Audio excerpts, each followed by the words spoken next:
Hello students, in this video we are going to talk about square and square roots of chapter 6 from NCERT standard 8. See, first of all we need to understand what do we mean by this square. Whenever we are talking about this square, then it actually means the power of any number raised to 2. This is what we mean by this square. So this x square, whenever we are writing this x square, it actually means that this x square is equals to x into x. For example, if I write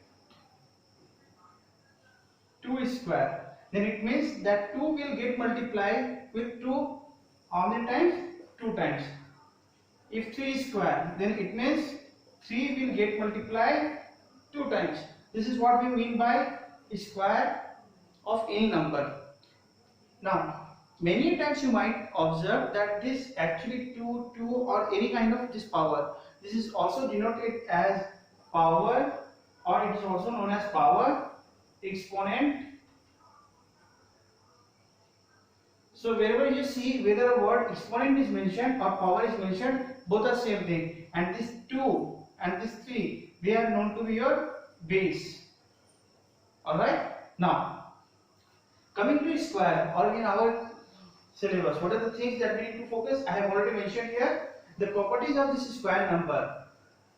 Then number between any square number. First of all, let us begin square. Then we have already discussed that what do we mean by this square. Now actually this square, what does it mean is, whenever we are finding square of any number, suppose 1, then we can denote this 1 as 1 asterisk. 2, the square of this 2 will be 4, then 4 can be represented as 4 asterisk like this. 3, the square of 3 means 9, and this 9 means like this. So everywhere if you observe, then you will see that you are getting a square like whose unit is, whose distance or whose dimension is only 1 unit. Here it is 2 units. See, this is your 3 units.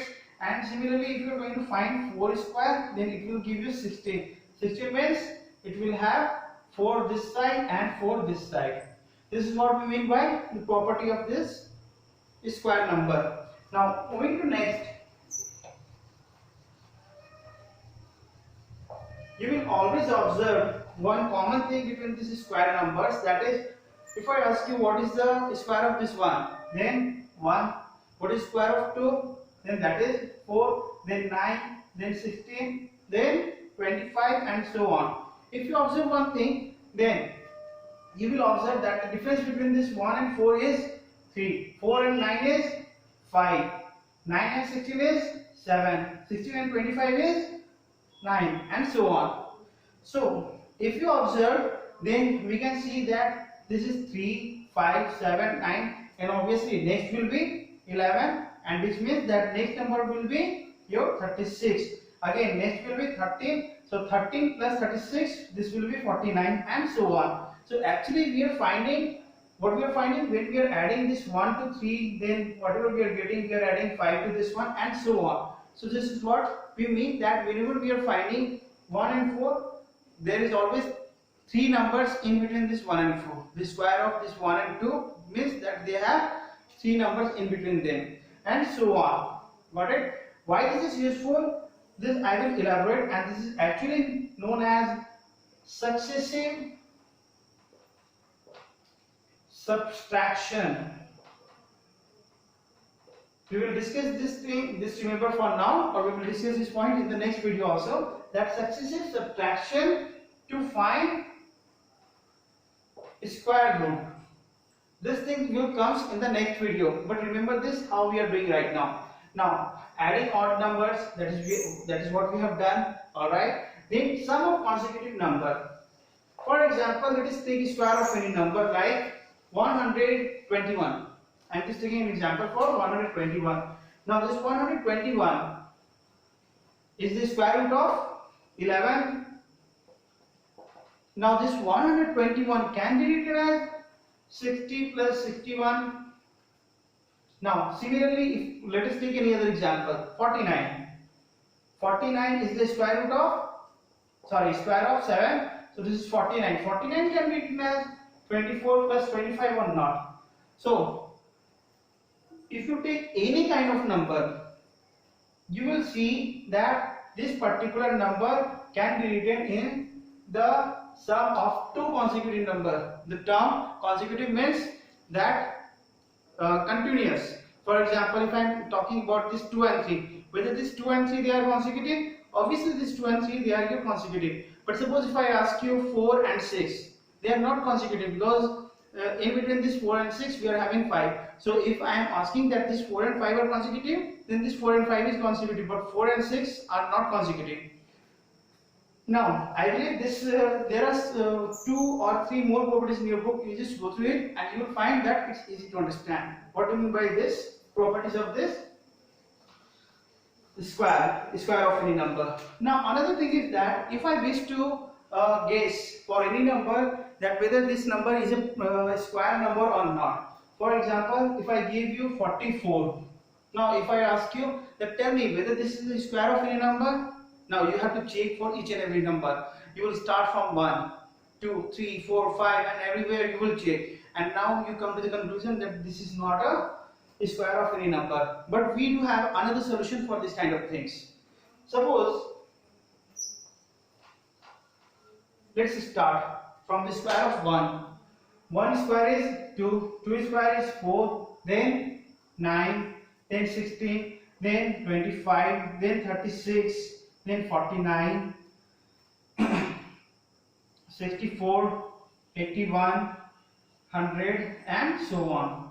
If you observe everywhere, what do we have in the ones place or the unit digit is 1, 4, 9, 6, 5, 6 we have written, 9 we have written, 4 we have written, 1 we have written and then 0.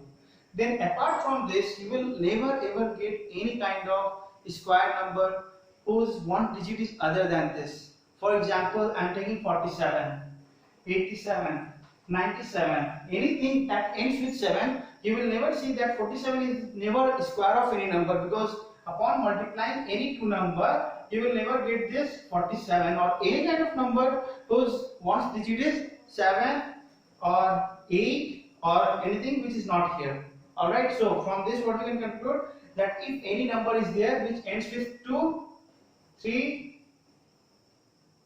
7 and 8, any kind of number which ends with 2, 3, 7 and 8, it will never be a square number. So this is what we can guess, that whether a given number is a square number or not. Now,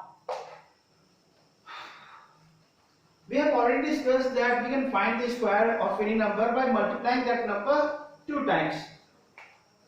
If I ask you what is the square of 23, then what you want to do?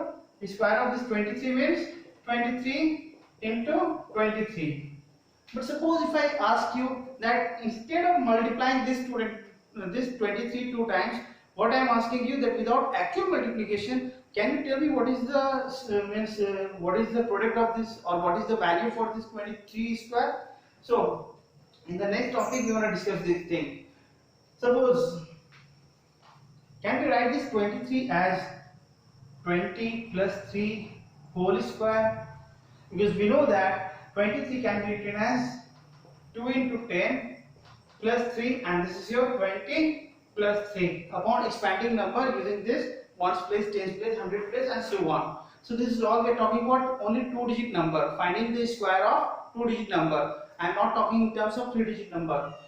So this 20 plus 3, now if you observe, then this is your actually A and this is your B. And we have already discussed a formula which is your A plus B whole square from your previous class, and this is equals to A square plus B square plus 2AB.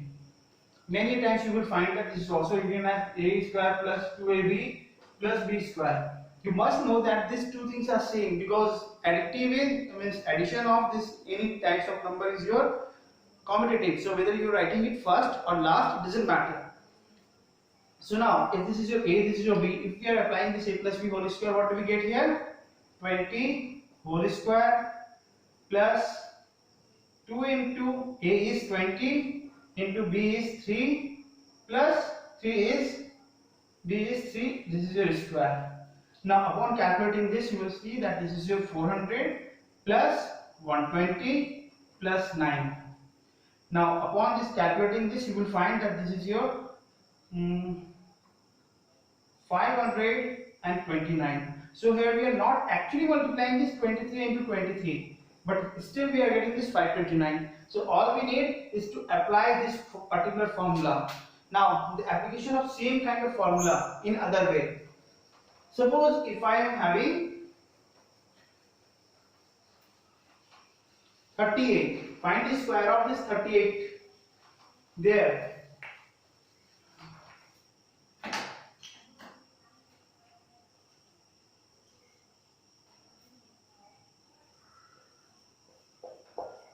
Square of this 38. Now many times you can write this 38, so it's not working.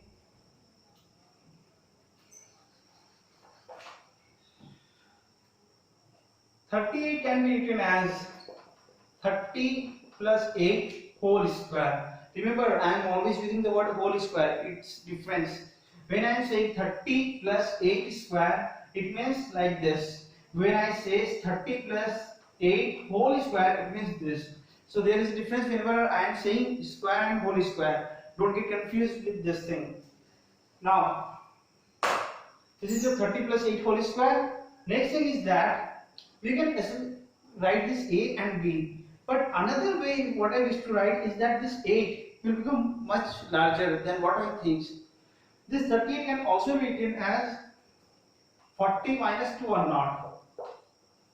Because if you are calculating this or this, both are same, but this calculation will be a little bit more in comparison to this one.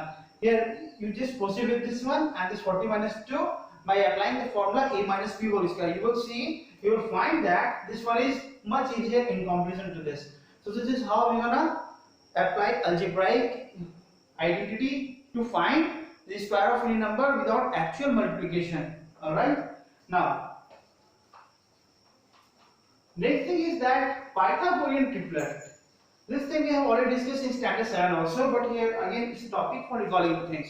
Pythagorean triplet means that suppose in case there is any right angle triangle, for any right angle triangle like this, you have been given 3 sides. Now what will be the relation between these 3 sides? That is what you need to understand. If one side is 2m, then another side will be m square plus 1 and one more side will be m square minus 1. This is the Pythagorean triplet for any kind of triangle, where you will see that this 3 actually represents the sides of any right angle triangle. Remember what I mentioned is that they are always your right angle triangle, because if it's anywhere, if it's mentioned that it's not a right angle triangle, then this particular thing cannot be implemented. Now in most of the cases, the smallest side is always given as 2m, or any side. Suppose if I ask you that any side is given as 8 cm. Now find the other 2 sides. Now 8 cm, obviously it's an even number. Even number means it should be equal to 2m. So this is what it means. Many times whatever the length of the side is given, and if this particular number is even, then equate this to 2 and up 2m. From here you will find m is equals to 4. Now if m is equals to 4, then m square plus 1 will be 5. We just check it out, and this m square will be m 16 plus 1, that is this will be 17, and m square, that is 4 square minus 1, this will be 15.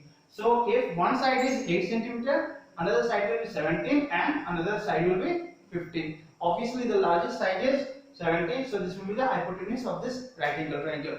So I believe this much is clear.